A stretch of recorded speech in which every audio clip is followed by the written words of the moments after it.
Good morning বন্ধুরা, শুভ সকাল। আজকে আমি আবার একটা নতুন ব্লগ নিয়ে তোমাদের কাছে চলে এসেছি। সকাল সকালবেলা উঠে ওর বাবা যেহেতু কাজে চলে গেছে আর আজকে বন্ধ, কিন্তু তার সত্ত্বেও ছেলেকে স্কুলে পাঠিয়েছি, কারণ তার আগের দিন মানে কালকে না ও স্কুলে যায়নি, তাহলে পরপর অনেকগুলো ছুটি হয়ে যাবে। তার আগের দিন ছুটি ছিল, মানে অনেকগুলো ছুটি পড়ে যাবে। আর পরীক্ষাটা সামনে চলে এসছে, যেহেতু হাফ ইয়ারলি পরীক্ষা সামনে চলে এসছে, তার জন্য ওকে আর ছুটি করানো যাবে না বলে ওকে স্কুলে পাঠিয়ে দিয়েছি। আর যেহেতু পুজোটা সামনে চলে আসলো, তাই ঘরের কিছু ঝাড়াঝাড়ি করে আগে থেকে একটু করে রাখা ভালো, কারণ আমার মতন সবাই তো মানে অনেকেই খুব তাড়াতাড়ি সব কাজ পারে, আর আমি না প্রচণ্ড আস্তে ধীরে কাজ করি। তার জন্য আমার এক একটা অংশ কাজ করতে করতে অনেকটা সময় চলে যায়। তার জন্য আজকে ভাবলাম ঠাকুর ঘরের ওই জায়গাটা একটু পরিষ্কার করি। প্রচণ্ড ধুলা হয়ে গেছে। আর যেহেতু আমার সর্বক্ষণ ফ্যানটা চলে, আমার ঝিলিক সারাক্ষণ ঘরে শুয়ে থাকে, আমি ফ্যানটা একটু বন্ধ করতে পারি না। 24 ঘন্টা ফ্যান চলে, শুধু রাত্রেবেলা যখন একটু এসি চলে তখন এই ফ্যানটাকে বন্ধ রাখা যায়, নাহলে তো রাখা যায় না, কারণ ঝিলিক শুয়ে থাকে। আর এখন যা মশার উৎপাত, ওকে যদি কামড় দেয়, তার জন্য আর ইদানিংকালে আমার ঝিলিকের না প্রচণ্ড শরীরটা খারাপ, কি বলবো। যাই হোক, অনেক দেখবেন অনেক পুরনো জিনিস থাকলে না অনেক কুচো কুচো আরশোলা হয়, তেমনই না আমার ঘরে প্রচণ্ড কুচো কুচো আরশোলা হয়েছে। বলবেন তো এই আরশোলা কীভাবে, কেউ যদি দেখেন আমার ভিডিওটা, আমাকে একটু কমেন্ট করে বলবেন তো এই এত কুচো কুচো আরশোলা আমি কীভাবে বের করব ঘর থেকে। সারা ঘরে ভর্তি হয়ে গেছে। তাই এই ঠাকুরঘরের এই বাক্সটা, ঠাকুরের যে ঝাঁঝরি বাক্সটা আছে, দেখো খুব সুন্দর ছোট্ট একটা বাক্স, তার উপরেও আর তার থেকেও ছোটো একটা বাক্স, যেটা আমি পরিষ্কার করছি। সেই বাক্সটা এত সুন্দর।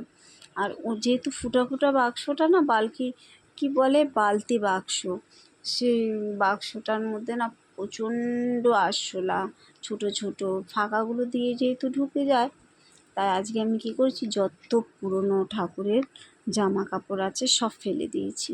কারণ এই তো গোপালের জন্য জন্মাষ্টমীতে নেওয়া হয়েছে, তারপরে তার কয়দিন আগে তো বৈশাখ মাসে সব ঠাকুরদের জন্য নতুন জামা কাপড় আছে, ওগুলোই পরাচ্ছে এখন। আর এগুলোর আর কোনো প্রয়োজন নেই, এগুলোকে সব কটাকে ফেলে দেবো গিয়ে। পুরো একটা দুটো প্লাস্টিক হয়ে যাবে এগুলোকে ফেলতে। দেখো কতগুলো পুরনো পুরনো জামা কাপড়, ওগুলোকে ফেলে দেবো, আর রাখা যাবে না। তা আমি দুটো প্লাস্টিক ভর্তি করে জামাগুলোকে কী করব, ময়লার বালতিতে না আমার ঠাকুরের জিনিস ফেলতে খুব ইয়ে লাগে, আমি রেখে দিয়েছি, জলের মধ্যে গিয়ে ফেলে দিয়ে আসবো।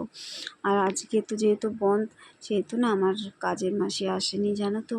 আর আমি বেলটা পরে নিচ্ছি, কারণ মানুষ যুদ্ধে যাওয়ার আগে একটা অস্ত্র মানে বল্লম পরে নেয়, কি উপর দিয়ে একটা পরে নেয়, আমি সেটা পরে নিলাম, মানে নিজের কোমরকে গার্ড করার জন্য।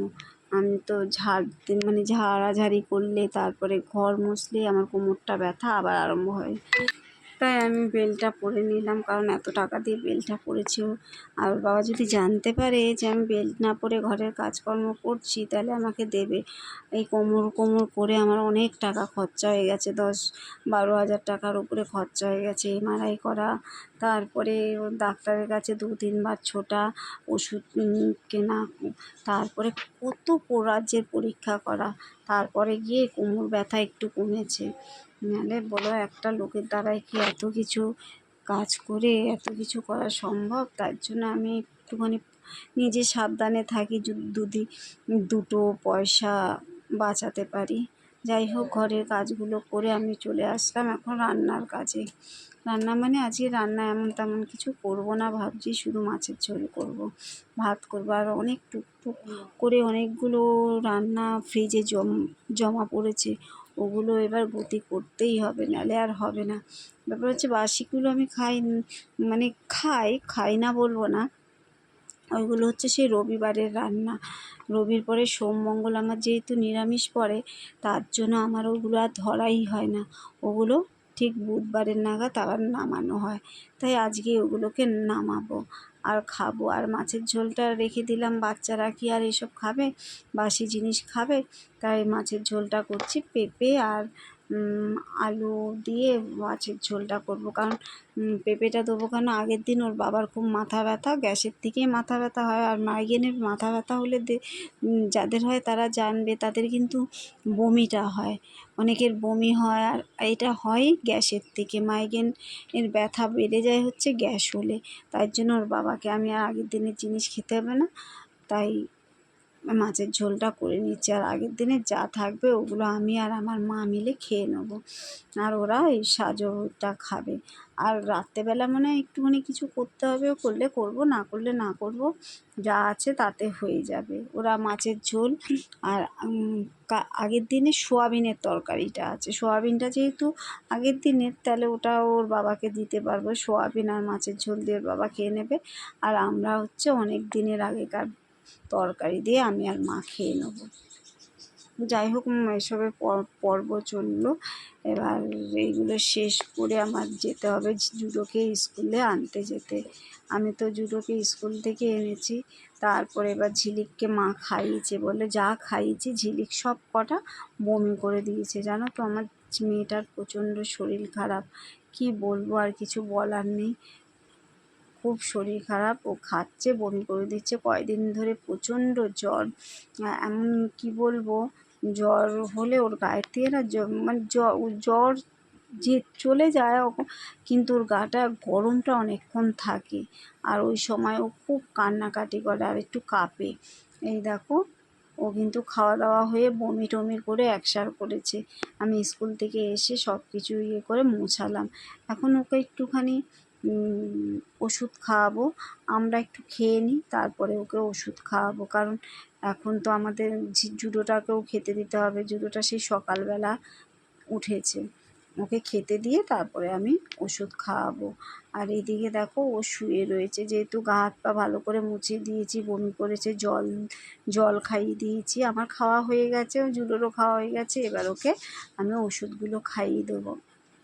আর বাচ্চা মানুষের জ্বর হলে খুব কষ্ট হয়, কারণ ও তো এতই ছোট, এমনিতেই তো ওই আমার এরকম বেবি, তার মধ্যে জ্বর হলে কি বলবো। তোমরা সবাই প্রে করো যাতে ওর জ্বরটা একটু তাড়াতাড়ি কমে যায়। এখন আমি ওকে ওষুধ খাওয়াচ্ছি আস্তে আস্তে।